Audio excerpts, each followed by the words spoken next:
Welcome to Her Journey, where every woman's story matters.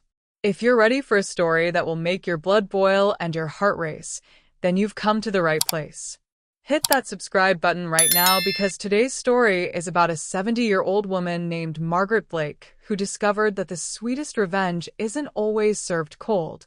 Sometimes it's served with surgical precision. Trust me, you won't want to miss a single twist in this tale of betrayal, manipulation, and the most devastating payback you'll ever hear. My name is Margaret Blake, and at 70 years old, I thought I'd learned to expect disappointment. But nothing could have prepared me for the knife that my daughter-in-law Savannah would plunge into my heart on what should have been the happiest day of the year. I'd spent 3 weeks planning my 70th birthday celebration. 3 weeks choosing the perfect menu, handwriting invitations, and calling everyone to confirm they'd be there. The dining room was decorated with fresh roses from my garden, the table set for 8 with my grandmother's china. I'd even bought a new emerald green dress that made my eyes sparkle. By 7 p.m., I was sitting alone at the head of an empty table. My son Jackson, his wife Savannah of 6 years, my grandchildren Hunter, age 9, and Paisley, age 4, my sister Claire, and her husband Mason. None of them showed. 17 missed calls. Not one returned. The roast had turned cold hours ago. The birthday cake I'd spent all morning perfecting sat untouched, its 70 candles long since melted into colorful puddles. The silence in my house felt suffocating. That's when I made the fatal mistake of checking Instagram. There, blazing across my screen like a slap across the face, was a video that shattered my world. Savannah, radiant in a flowing white dress, raising a champagne flute on what was clearly the deck of a luxury yacht. Behind her, the glittering lights of Monaco's harbor. Celebrating life with the people who matter most. Her voice rang out in the video. Sometimes you have to cut out the toxic energy and surround yourself with pure love. The camera panned to show Jackson laughing with a group of beautiful people I'd never seen before. Hunter and Paisley were playing with other children while sophisticated strangers looked on approvingly. Claire was there too, clinking glasses with someone who definitely wasn't her husband. The timestamp showed it was posted 30 minutes ago, while I sat here like a fool, waiting for ghosts. But it was the hashtags that really drove the knife home. Hashtag new beginnings, hashtag fresh start, hashtag no more dead weight, hashtag family first, hashtag living my best life. My phone buzzed. A text from Jackson. Sorry, Mom. Emergency came up. We'll make it up to you soon. Emergency. A Monaco yacht party with people who could afford to dress my entire family in clothes worth more than my house. I set the phone down carefully, my hands steadier than they'd been all day. Something cold and calculating was crystallizing in my chest, pushing out the hurt and humiliation. Savannah thought she'd won tonight. She thought she'd successfully erase me from my family story while elevating herself into a world of wealth and glamour I could never touch. What she didn't know was that she'd just made the biggest mistake of her life. I didn't sleep that night. Instead, I sat at my kitchen table with my laptop, systematically going through every social media account my family had. What I discovered made my blood run colder with each click. This wasn't the first time they'd excluded me from major events. It was just the first time I'd been paying enough attention to notice the pattern. Hunter's 9th birthday party 3 months ago, Savannah had told me it was canceled due to a stomach bug going around. But there were dozens of photos on her Instagram of an elaborate superhero-themed party at some upscale venue. Jackson was there in a custom Batman costume that probably cost more than my monthly grocery budget. Paisley's pre-K graduation. Oh, Margaret, it's just a little school thing, nothing fancy, Savannah had said. The photos showed it was held at an exclusive country club with what looked like a professional photographer capturing every moment. Last Christmas, they told me they were having a quiet day at home, just the 4 of them. The social media evidence revealed an elaborate party with at least 30 guests, a live jazz band, and enough luxury gift bags to stock a small boutique. The most damning evidence was in the people I didn't recognize. Beautiful, wealthy-looking people who appeared in photo after photo with my family. People who were clearly part of their inner circle now. People who'd replaced me so completely that it was like I'd never existed. But it was Savannah's LinkedIn profile that made everything click into place. Senior marketing consultant, prestige lifestyle brands. Her headline read, specializing in high-net-worth client relationships and luxury market positioning. The woman who'd married my son 6 years ago had been working at a local marketing firm making $45,000 a year. This woman was apparently playing in a league that required serious money and connections to even get noticed. I pulled up Jackson's financial information. I still had access from when I'd co-signed his mortgage 3 years ago. What I found made me physically nauseous. Over the past 18 months, there had been a series of large withdrawals. $15,000 here, $25,000 there. Always with vague notations like family investment or business opportunity. In total, nearly $180,000 had been drained from his accounts. His children's college funds significantly depleted. His retirement savings down by 60%. Even the inheritance from his grandmother, gone. Savannah had been systematically bleeding him dry, while using that money to buy her way into circles that would never have accepted her otherwise. But the cruelest part was the photos I found on what appeared to be a semi-private Instagram account. Picture after picture of her and my family living a lifestyle that Jackson's $65,000 teacher salary could never afford. Designer clothes, expensive restaurants, luxury vacations. And in every single photo, they looked happier than I'd ever seen them. She hadn't just stolen his money. She'd used it to create a life so appealing that my family had willingly chosen it over me. The game wasn't over yet. The next morning, I did something I'd never done in my 70 years of life. I hired a private investigator. James Crawford came highly recommended by my estate attorney, and his first words to me were exactly what I needed to hear. Mrs. Blake, in 30 years of doing this job, I've learned that when something feels wrong, it usually is. Tell me everything. So I did. I showed him the social media evidence, the bank records I had access to, the timeline of my exclusion. I told him about the transformation of my daughter-in-law from middle-class marketing employee to high-society socialite, and how my son's savings had mysteriously disappeared in the process. James listened without judgment, taking notes in a leather portfolio. When I finished, he leaned back in his chair and studied me with sharp gray eyes. Mrs. Blake, what exactly do you want to know? Everything. Where the money really came from. Who these people are that have replaced me in my family's life. And most importantly, what Savannah's real agenda is. And what do you plan to do with that information? I smiled coldly. That depends on what you find. James was thorough. Over the next 4 weeks, he delivered report after report that painted a picture so ugly it took my breath away. Savannah Martinez wasn't just a social climber. She was a sophisticated con artist with a carefully constructed false identity. Her real name was Sarah Mitchell, and she had a criminal history spanning 4 states under 3 different identities. Credit card fraud, identity theft, and 1 previous count of marriage fraud in Colorado. The prestigious consulting job. She'd been fired 8 months ago for falsifying client credentials and attempting to embezzle funds, but had somehow managed to keep that information from Jackson. The wealthy friends who'd welcomed her into their circle? Most of them thought she was married to a successful tech entrepreneur, not a public school teacher. She'd been maintaining this facade by using Jackson's credit cards and bank accounts to fund an increasingly expensive lifestyle, always staying just ahead of discovery. She's been running what's essentially a long-term investment scam, James explained during our final meeting. She marries men with decent credit and stable incomes, slowly drains their resources while building a false persona, then uses that persona to gain access to wealthier targets. What's her endgame?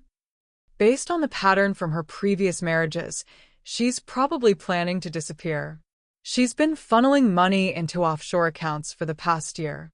My guess is she's getting ready to vanish with whatever's left and start over somewhere else with a new identity. What about the children? James's expression grew grim. That's where it gets complicated. Hunter isn't Jackson's biological son. The words hit me like a physical blow. What? According to my investigation, Savannah was married to another man when Hunter was conceived. She divorced him when the boy was 2, moved to a different state, and created the Sarah Martinez identity. When she married Jackson 2 years later, she had Hunter's birth certificate altered to show Jackson as the father. That's fraud. Multiple counts of it. Jackson has been financially supporting a child who isn't his, while the biological father, who thinks his ex-wife disappeared with his son, has been paying court-ordered child support to an account that Savannah controls under her real name. Crazy. I felt sick. She's been collecting money from both of them for 6 years. Nearly $150,000 total from the biological father alone. What about Paisley? Paisley is Jackson's biological daughter, but here's the problem. Under the false identity documents Savannah created, Jackson has no legal parental rights. If Savannah disappears, she could take both children, and Jackson would have no legal recourse to get them back. And these wealthy friends? Some of them are legitimate business people who've been completely fooled by her act. But others... James paused. Mrs. Blake, some of the people in those photos are involved in businesses that operate in legal gray areas. Money laundering, international tax evasion, things like that. Savannah has been positioning herself as a potential partner in some very dubious enterprises. James pulled out another folder. There's something else. The Monaco trip isn't a vacation. My chest tightened. What do you mean? Savannah has been telling her new associates that her family is relocating permanently to Europe. She's been setting up the groundwork for a complete disappearance. New identities for herself and the children, offshore accounts, the works. Jackson would never agree to that. Jackson doesn't know about it. According to my sources, she's planning to present it as a fait accompli. An amazing job opportunity that came up suddenly, a chance for the children to attend exclusive European schools, a lifestyle upgrade that's too good to pass up. And if he says no, then she disappears with the children and whatever money is left. She's done it before, Mrs. Blake. Twice. I sat in silence for a long moment, absorbing the full scope of what Savannah had done. She hadn't just stolen money or committed fraud.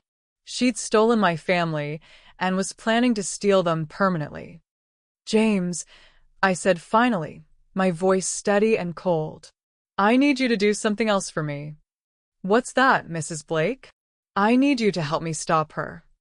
What James discovered next gave me everything I needed to bring Savannah's world crashing down, but it also revealed the full scope of her criminal enterprise.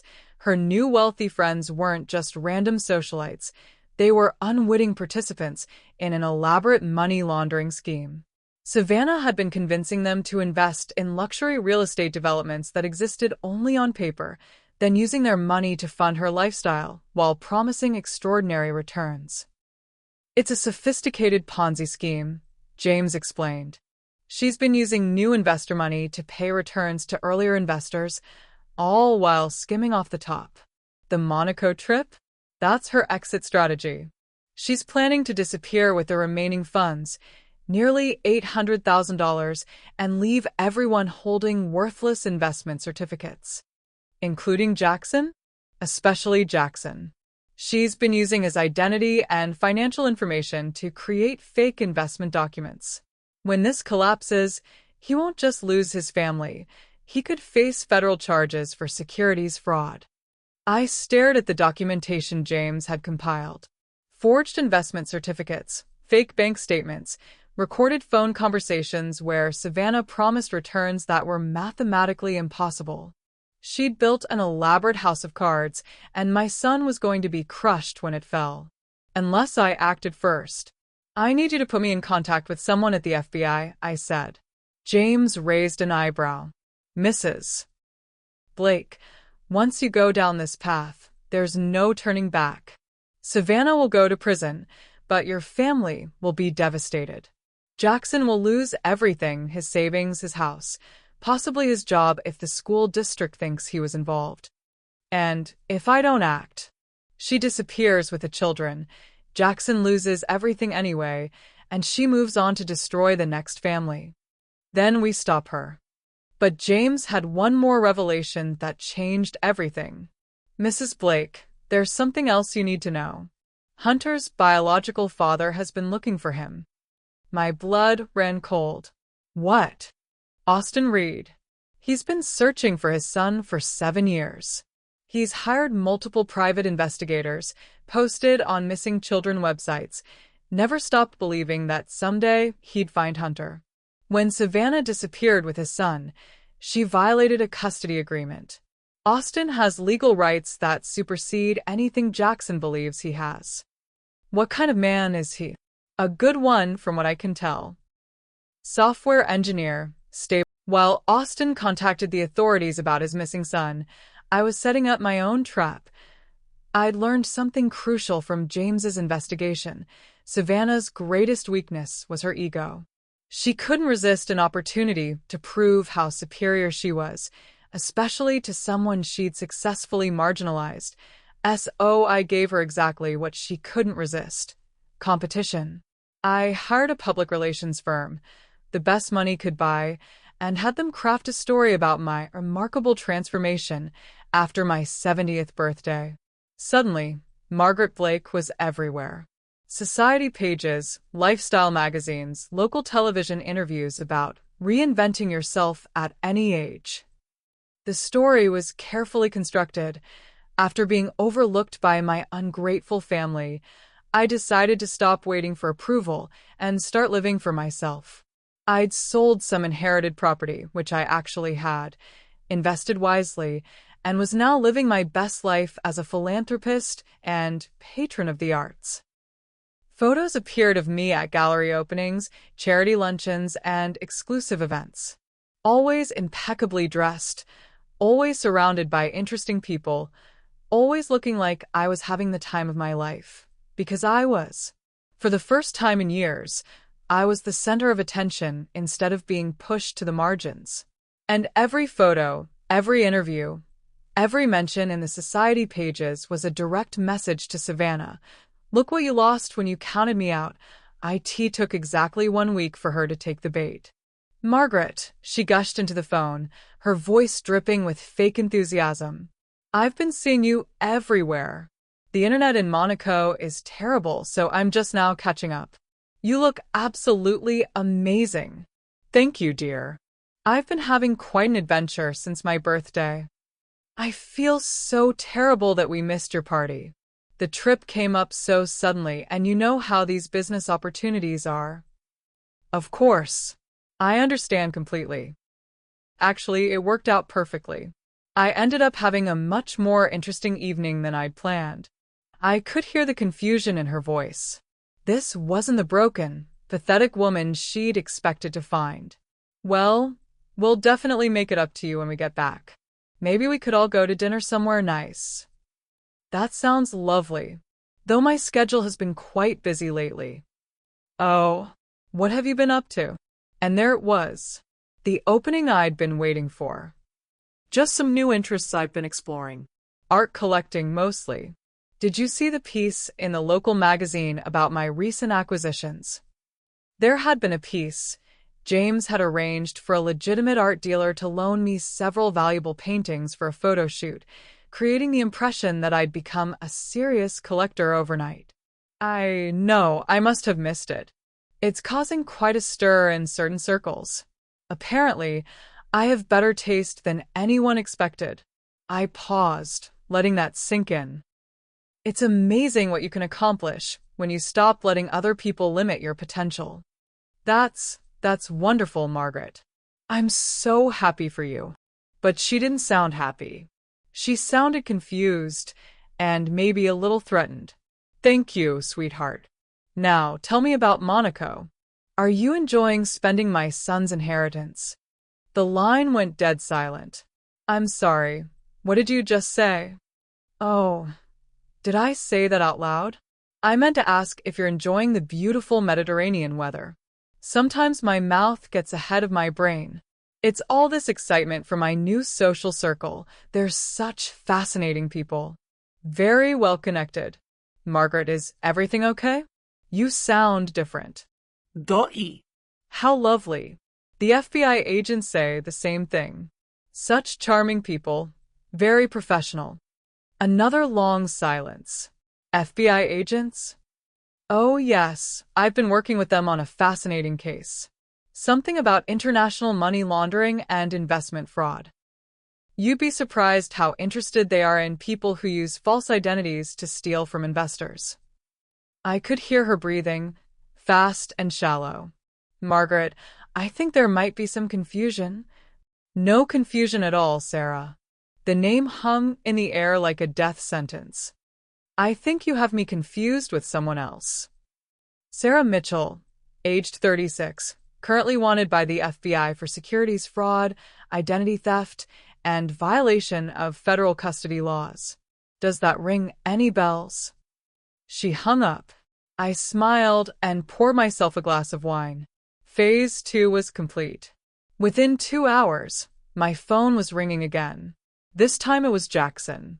Mom, what the hell is going on? Savannah is hysterical, saying you've been threatening her, that you've lost your mind. Hello, sweetheart. How are you enjoying your European vacation? Don't change the subject. Savannah says you called her Sarah and mentioned FBI agents. She's talking about cutting the trip short and coming home immediately. How interesting. And here I thought she was planning to relocate there permanently. What? What are you talking about? Jackson, honey, I think you and I need to have a very long conversation when you get home. There are some things about your wife that might surprise you. Mom, you're scaring me. Good. You should be scared. Your life is about to change dramatically, and you're going to need to decide who you can trust. Who I can trust. Mom, what's happened to you? I looked around my house, really looked at it. For years, it had felt like a place where I was slowly becoming invisible. Now it felt like a command center. What's happened to me, Jackson, is that I've stopped being the kind of woman who sits quietly while someone destroys her family. I've become the kind of woman who fights back. This isn't like you. No, it's not. The old me would have accepted being erased from your life. The old me would have believed it was somehow my fault that my own family chose strangers over me. But the old me is gone, sweetheart. Mom, come home, Jackson. Come home immediately. Because every day you stay there makes what's coming worse for everyone, especially the children. I hung up and immediately called James. They know we're coming. Good, he said. Let her run. It only makes the case stronger. They came back 3 days later, cutting their Monaco trip short by 2 weeks. I watched from my window as Jackson's car pulled into the driveway of the house that was mortgaged beyond its value to fund Savannah's schemes. Jackson looked exhausted and confused. Hunter and Paisley tumbled out of the car, excited to be home but clearly sensing the tension between their parents. Savannah was the last to emerge, and she moved like someone expecting an ambush. Smart girl. I gave them 2 hours to settle in before I made my move. When I knocked on their door, I was carrying a plate of cookies and wearing my sweetest grandmother smile. Surprise. Welcome home. Jackson answered the door, and his relief was almost comical. Mom, thank God. You look normal. Of course I look normal, sweetheart. Why wouldn't I? The phone call, Savannah said. Oh, that. I think there was just some confusion. You know how these international calls can be. I stepped past him into the house, noting how everything looked more expensive than before. New furniture, artwork that I was sure hadn't been there 6 months ago. Where is everyone? Savannah's upstairs with a headache. And the kids are in the backyard. Perfect. We need to talk. I sat down on what looked like a very expensive leather sofa and patted the cushion beside me. Seat, Dixon. He sat, but I could see the tension in every line of his body. Sweetheart, how much money do you have in your savings account right now? What? Mom, that's not really. Humor me. I don't know exactly. Maybe 25,000. I pulled out my phone and showed him a screenshot. According to your bank's website, you have negative $8,400 in checking and $347 in savings. Jackson stared at the screen, his face going pale. That can't be right. Keep looking. I swiped to the next screenshot. And the next. Account after account showing depleted balances, maxed out credit cards, loans against his pension fund. Jackson, when was the last time you actually looked at your financial statements? Savannah handles all that. She's better with money than I am, and I've been so busy with work. Is she? Because according to these records, you've spent more money in the past 18 months than you make in 3 years. Jackson was staring at the phone like it might explode. There has to be an explanation. The new furniture, the Monaco trip, Savannah's clothes. We're all paid for with money you don't have, using credit cards you didn't know existed, taken out in your name by someone with access to all your personal information. I pulled out the folder James had prepared and set it on the coffee table. Jackson, your wife isn't who you think she is. What are you talking about? Her real name is Sarah Mitchell. She has a criminal record in 4 states. And Hunter isn't your son. The words hung in the air like a death sentence. Jackson stared at me for a long moment, then started laughing. It was a horrible sound, completely devoid of humor. You're insane. You're actually insane. I knew you resented Savannah, but this... Look at the DNA test results, Jackson. No. Look at them. I said no. Hunter is my son. I've raised him for 6 years. I love him. I don't care what some piece of paper says. The piece of paper says that Hunter's real father has been looking for him for 7 years. That Savannah kidnapped him when he was 2 years old and has been hiding him under a false identity ever since. Jackson stood up abruptly, pacing to the window. This is some kind of sick revenge because we missed your birthday party. Jackson, call your bank right now. Ask them about your credit cards. I don't need to call anyone. Call them. We stared at each other across the living room. My son, who I'd sacrificed everything to raise, and me, the woman he now saw as his enemy. Fine, he said finally, pulling out his phone. I'll call them. And when they tell me everything is fine, you're going to get help. Professional help. He dialed and put it on speaker. First National Bank, this is Jennifer. How can I help you? Hi, this is Jackson Blake. I need to check on my accounts and credit cards. Of course, Mr. Blake. Let me pull up your information.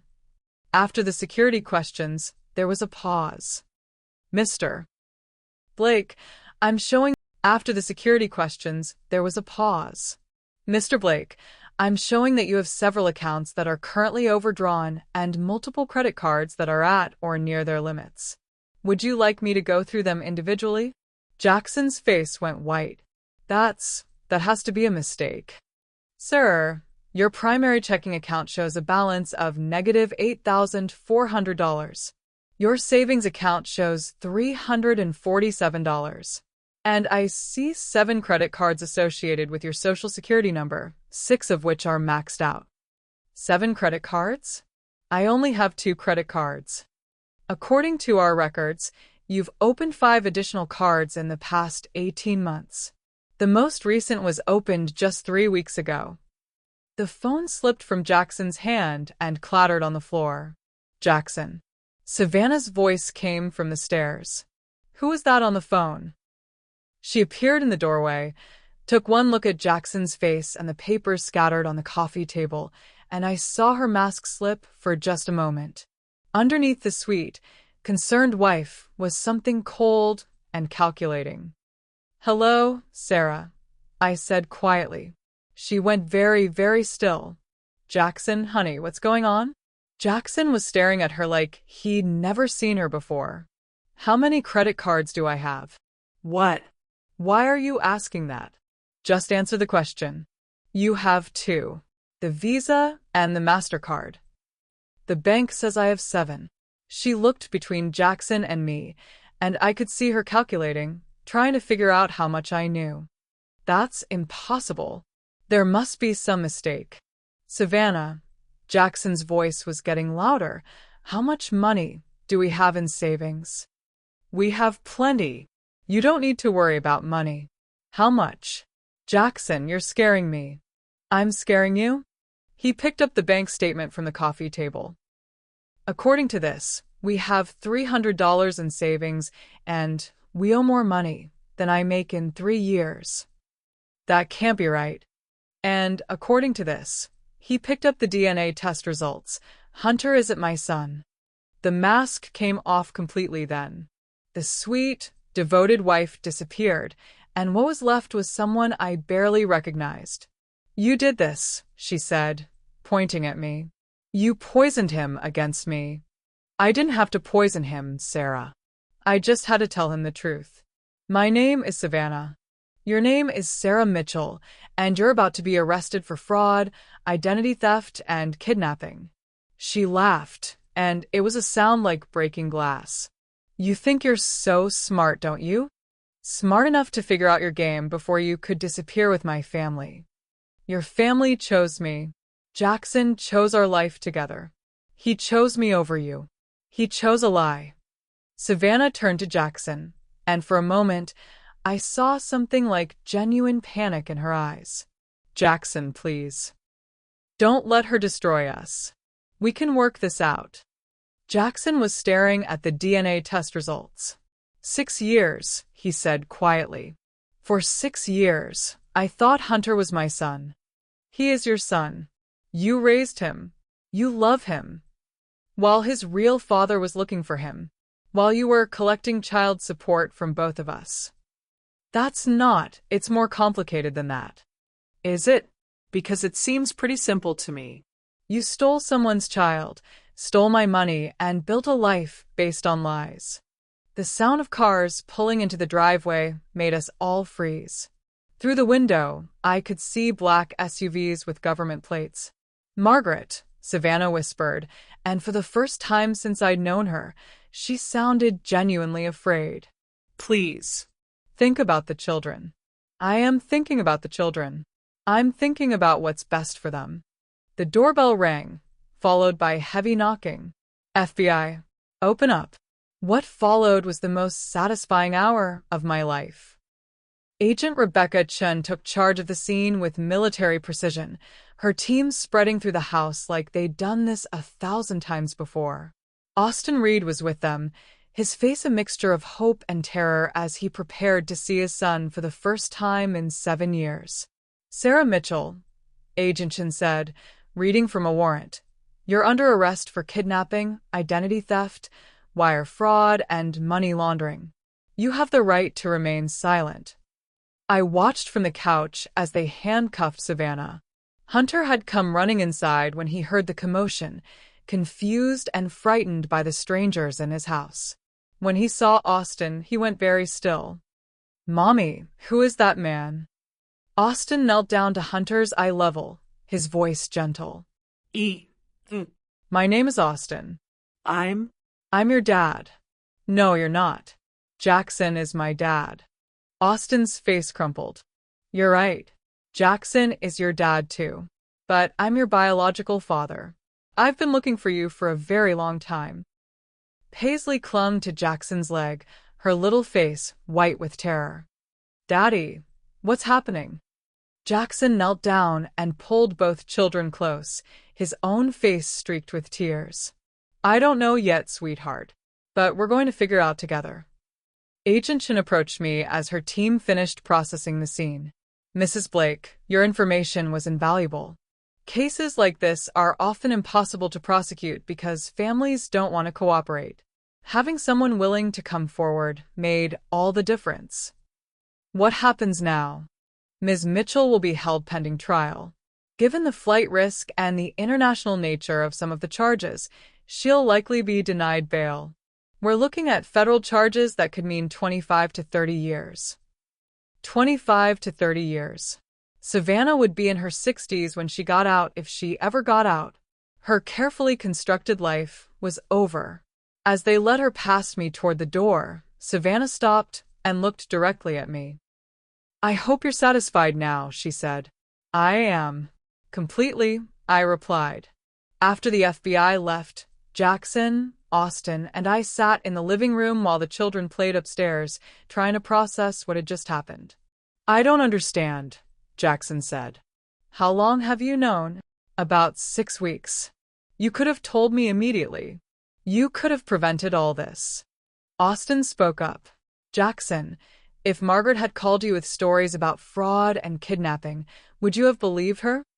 Jackson was quiet for a long moment. No. "I would have thought she was jealous. I would have told Savannah everything, and she would have disappeared with the kids. Instead, Margaret built a case that was impossible to deny. She saved your children and caught a dangerous criminal." "What happens now?" Jackson asked. "With Hunter, I mean. What are his rights?" Austin leaned forward. "Jackson, you've been Hunter's father for 6 years. You've raised him, loved him, supported him. No court is going to ignore that. I don't want to take him away from you." "Then what do you want?" "I want to be part of his life. I want him to know who I am, where he comes from. I want to build a relationship with my son." Austin paused. "And I want to help you recover from what she did to your family." "What do you mean?" "The money she stole from you came partially from child support I was paying for Hunter. I've been sending her $1,200 a month for 7 years. That's over $100,000 that should have gone to supporting Hunter while he was living with you." Jackson stared at him. "You're saying you want to repay me?" "I'm saying my son has been living in your house, eating your food, wearing clothes you bought, going to schools you paid for. It's only fair that I contribute to those expenses retroactively." I watched my son absorb this, saw the moment when he realized that Austin wasn't trying to take anything away from him. "Jackson," I said quietly, "there's something else. The FBI will be recovering the money Savannah stole through her investment scheme. As her legal husband, you'll be entitled to half of any recovered assets." "How much are we talking about?" According to the investigation, she stole approximately $800,000 from various investors over the past 2 years. The FBI has already frozen several accounts containing about $600,000. As an innocent spouse, you could recover a significant portion of what she took from your family. Jackson's hands were shaking as he processed this information. "So Hunter gets to stay with me, but also gets to know his real father. Paisley gets to keep her family together. And we might actually recover financially from all this." "That's the plan," Austin said. "If you're willing to work with me." "What about Margaret?" Jackson turned to me, his eyes filled with something I hadn't seen in years. "Respect." "Mom, I owe you an apology that I don't even know how to begin." "You don't owe me anything, sweetheart." "Yes, I do. For not believing you sooner. For choosing her over you all those years. For making you feel like you had to fight for your place in this family." I was quiet for a moment, watching through the window as FBI agents finished loading evidence into their vehicles. "Jackson, you don't owe me an apology for being manipulated by a professional criminal. She was very good at what she did. But I should have seen it. The way she gradually pushed you out of our lives. The way she always had an excuse when you wanted to spend time with the kids. She was systematic about it. It happened so slowly that it felt natural." Austin cleared his throat. "If I may, Jackson, what she did to you is exactly what she did to me 7 years ago. She isolated me from my friends and family, made me question my own judgment, convinced me that I was the problem in our relationship. By the time she disappeared with Hunter, I was so emotionally damaged that it took me months to even think clearly enough to call the police. How did you recover? Therapy. A lot of therapy. And the knowledge that someday I'd find my son and make sure he was safe. Jackson looked between Austin and me. What happens next? How do we move forward from this? Carefully, I said. The children are going to need time to process all this. Hunter especially is going to struggle with learning that his entire identity was built on lies. I've already arranged for a family therapist who specializes in cases like this, Austin said. Someone who can help Hunter understand that having two fathers who love him isn't a bad thing. And Paisley is young enough that this might actually be easier for her. She gets to keep her family and gain an extended family member who wants to help take care of her too. Jackson was quiet for a long time, staring at his hands. When he looked up, his eyes were filled with tears. Mom, I need to ask you something, and I need you to tell me the truth. Of course. Are you going to be able to forgive me? For all those years of choosing her over you, for missing your birthday, for making you feel like you didn't matter? I reached over and took his hand. Jackson, there's nothing to forgive. You were a victim too. We all were. But I hurt you. I know I did. Yes, you did. But you didn't do it intentionally. You were being manipulated by someone whose job it was to destroy families. The important thing is that we're here now, and we're going to rebuild. How? I smiled, and for the first time in months, it felt completely genuine. We start with next weekend. I'm going to make Sunday dinner for everyone, you, the kids, Austin, if he wants to come. No drama, no complications. Just family. I'd like that, Austin said. If you're sure I'm welcome. Austin, you helped me save my family. You'll always be welcome. 6 months after Savannah's arrest, we'd settled into a rhythm that none of us could have imagined, but that somehow worked perfectly. Austin had moved to our city to be closer to Hunter, renting an apartment just 10 minutes away from Jackson's house. He saw Hunter 3 days a week and every other weekend, but it wasn't like a typical custody arrangement. Often, Austin would come over for dinner at Jackson's house, or Jackson would join Austin and Hunter for activities. It's like having two dads, Hunter had told his therapist, except they both like each other. The therapy had been crucial. Hunter had struggled initially with anger and confusion about his identity, but Dr. Patricia Martinez had helped him understand that he wasn't losing Jackson as a father. He was gaining Austin as an additional parent. Identity isn't about DNA, she'd explained to him. It's about love and how many people love you. You're lucky enough to have two fathers who both love you very much. Paisley had adapted more easily, as we'd expected. At 4 years old, she simply accepted that Austin was Hunter's other daddy and that he brought really good snacks when he visited. Jackson had returned to teaching with a renewed sense of purpose. The financial recovery had been even better than we'd hoped. Between the FBI's asset recovery and Austin's retroactive child support payments, Jackson was actually in better financial shape than he'd been before meeting Savannah. More importantly, he seemed lighter. The constant stress of trying to keep up with an expensive lifestyle was gone, replaced by the simple pleasure of being able to provide for his children without going into debt. As for me, I was experiencing something I'd never had before: true integration into my family's life. Without Savannah to manage and manipulate every interaction, I was free to be the grandmother I'd always wanted to be. I picked up the kids from school twice a week, hosted them for sleepovers, and took them on adventures that didn't require anyone's permission except Jackson's. The best part was watching Jackson rediscover himself. Without Savannah's constant criticism and control, he'd started pursuing interests he'd abandoned years ago. He joined a hiking club, started playing guitar again, and was even dating someone new, a fellow teacher named Emma, who actually seemed to enjoy my company. "Mom," he'd said to me just last week, "I feel like I'm waking up from a long nightmare."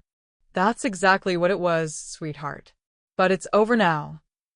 Savannah's trial began in November, 11 months after her arrest.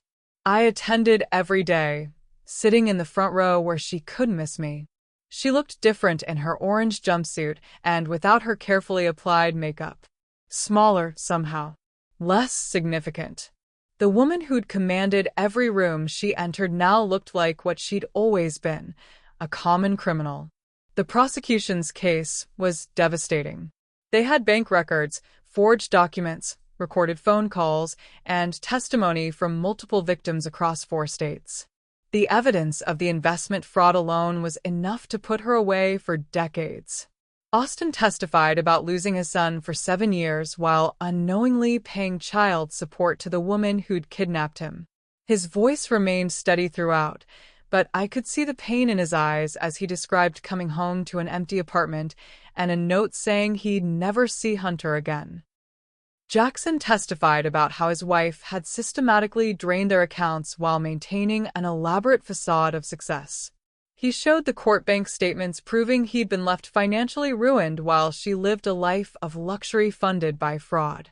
"Did you know your wife was using a false identity?" the prosecutor asked. "I had no idea. She showed me a driver's license, a social security card, birth certificates for the children. Everything seemed legitimate." "When did you first realize that Hunter wasn't your biological son?" Jackson's voice cracked slightly. "When my mother showed me the DNA test results. Even then, I didn't want to believe it." "How do you feel about that revelation now?" "It doesn't change anything. Hunter is my son in every way that matters. But I'm grateful that his biological father is back in his life. Austin is a good man, and Hunter deserves to know where he comes from." When it was my turn to testify, I wore my navy blue dress with pearl buttons, the same one I'd worn to my abandoned birthday party. I wanted Savannah to remember exactly what had started this chain of events. "Mrs. Blake," the prosecutor said, "can you describe your relationship with the defendant?" "She was my daughter-in-law for 6 years. During that time, she systematically excluded me from my family's life while using my son's money to fund an increasingly elaborate criminal enterprise." "When did you first become suspicious that something was wrong?" "When my entire family chose to spend my 70th birthday on a luxury vacation I knew they couldn't afford instead of at the dinner party I'd been planning for weeks. I told the jury about the pattern of exclusion, the missed events, the gradual erosion of my relationship with my son and grandchildren. I explained how I'd hired a private investigator and what we'd discovered about Savannah's real identity and criminal history." "Mrs. Blake, why didn't you simply tell your son what you'd learned?" "Because she'd spent 6 years conditioning him to doubt me. If I'd approached him with accusations against his wife, he would have dismissed them and warned her that I was investigating. She would have disappeared with the children and whatever money was left." "So you decided to gather evidence instead?" "I decided to build a case that was so comprehensive that even someone who'd been manipulated for 6 years couldn't deny the truth." During cross-examination, Savannah's public defender tried to paint me as a vindictive woman who'd orchestrated an elaborate revenge scheme. "Mrs. Blake, isn't it true that you resented the defendant from the beginning of her relationship with your son?" "I was cautious about her, yes.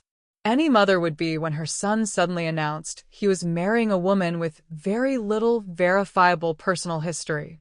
And when your son chose his wife over you, you decided to destroy their marriage. When my son was being systematically defrauded by a professional criminal, I decided to stop her before she could steal his children and disappear forever. You had the defendant arrested in front of those children. The defendant chose to commit crimes that put those children at risk. I simply ensured she faced the consequences before she could harm them further." When Savannah took the stand in her own defense, I watched her try to recreate the sweet, manipulative persona that had fooled so many people for so long. She cried at appropriate moments, claimed she'd been trying to protect her family, insisted that everything she'd done had been motivated by love. The jury didn't buy it. After 4 days of deliberation, they returned guilty verdicts on all counts. The judge sentenced her to 30 years in federal prison without possibility of parole for 20 years. As they led her away in shackles, Savannah turned and looked directly at me one last time. "This isn't over," she said quietly. "Yes," I replied, "it is." 2 years after Savannah's sentencing, I hosted my 72nd birthday party. This time, the table was set for 12. Jackson arrived early with Emma, who'd become such a fixture in our lives that Paisley had started calling her almost mom. Hunter and Paisley burst through the door with the energy of children who'd grown confident and secure in the knowledge that they were loved by multiple adults who actually communicated with each other. Austin came with his girlfriend Rebecca, a child psychologist who'd helped Hunter navigate the complexities of having two fathers. They'd been together for 18 months, and I could see the possibility of wedding bells in the not-too-distant future. Claire and Mason were there, looking slightly sheepish about their role in the Monaco disaster, but grateful to be included again. Austin's parents had driven down from Portland, lovely people who'd become like extended family to all of us. The dining room was full of laughter, conversation, and the kind of organized chaos that comes with 3 generations trying to celebrate together. Hunter, now 11, was showing his grandfather, Austin's father, how to play some complicated video game. Paisley, 6 years old and gap-toothed, was helping Emma frost cupcakes while providing a running commentary on everything happening around her. Jackson looked healthier and happier than I'd seen him in years. The promotion to assistant principal had come through, along with a significant salary increase. He'd bought a modest house in a good school district, started a college fund for both children that no one could touch but him, and was planning to propose to Emma at Christmas. "Mom," he said as we watched the controlled chaos around us, "I need to tell you something." "What's that, sweetheart?" "Thank you." "For what?" "For fighting for us. For not giving up when things looked hopeless. For saving our family." I looked around the room at the people I loved most in the world. Hunter was arguing good-naturedly with Paisley about something completely unimportant. Austin was helping Jackson carry plates to the kitchen while Emma supervised the children's cupcake decorating. Claire was sharing photos with Austin's parents. Everyone was here because they wanted to be, not because someone had manipulated them into attending. No one was performing for social media or trying to impress anyone. It was just family in all its messy, complicated, beautiful reality. "Jackson," I said, "I didn't save our family. I just reminded everyone what family actually means.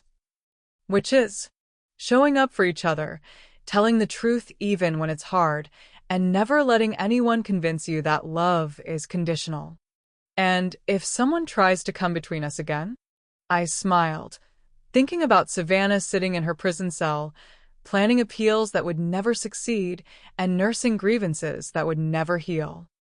She'd chosen to play a game where the only way to win was to destroy other people's lives. I'd chosen to play a different game entirely. "If someone tries to come between us again," I said, "they'll discover that Margaret Blake is not someone you want to underestimate."